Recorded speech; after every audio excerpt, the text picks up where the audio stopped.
Hi friends, welcome to tasty castle. ఈరోజు మన ఛానల్లో రంజాన్ స్పెషల్ సేమియా పాయసం ఎలా ప్రిపేర్ చేసుకోవాలో ఈ వీడియోలో చూసేద్దాం. సేమియా పాయసం తయారీకి ముందుగా స్టవ్ మీద కడాయి పెట్టి 1/4 కప్ నెయ్యి వేసుకోవాలి. నెయ్యి కరిగిన తర్వాత సన్నగా చాప్ చేసిన 1/4 కప్ డ్రై ఫ్రూట్స్ వేసుకోవాలి. వీటిని మాడిపోకుండా దోరగా వేయించుకోవాలి.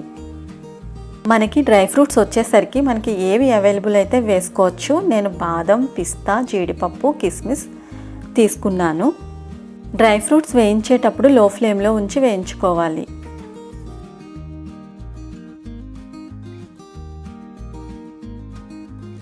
డ్రై ఫ్రూట్స్ ఇలా దోరగా వేగిన తర్వాత ఒక బౌల్లోకి వీటిని తీసుకోవాలి.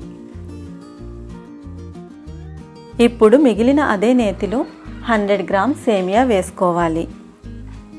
సేమియా విరిగిపోకుండా నెమ్మదిగా వేయించుకోవాలి. సేమియాని ఇలా నెమ్మదిగా గరిటెతో కలుపుకుంటూ లో ఫ్లేమ్లో వేయించుకోవాలి. సేమియా మాడిపోకుండా వేయించుకోవాలి.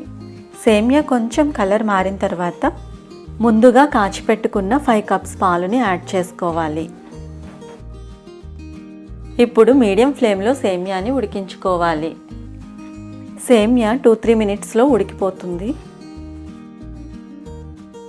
సేమియా ఉడికింది. ఇప్పుడు 1 కప్ షుగర్ యాడ్ చేసుకోవాలి.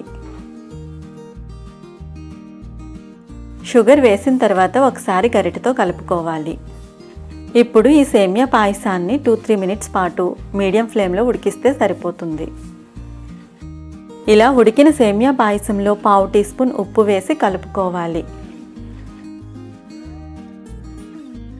సేమియా పాయసాన్ని దించే ముందు 1/2 టీ స్పూన్ ఇలాచీ పౌడర్ వేసుకుని కలుపుకోవాలి.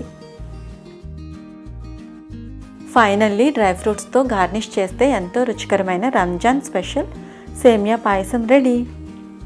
ఈ వీడియో కనుక మీకు నచ్చినట్లయితే లైక్ చేయండి, షేర్ చేయండి. ఇటువంటి మరిన్ని వీడియోస్ కోసం మా ఛానల్ని సబ్స్క్రైబ్ చేసుకోండి. And thanks for watching.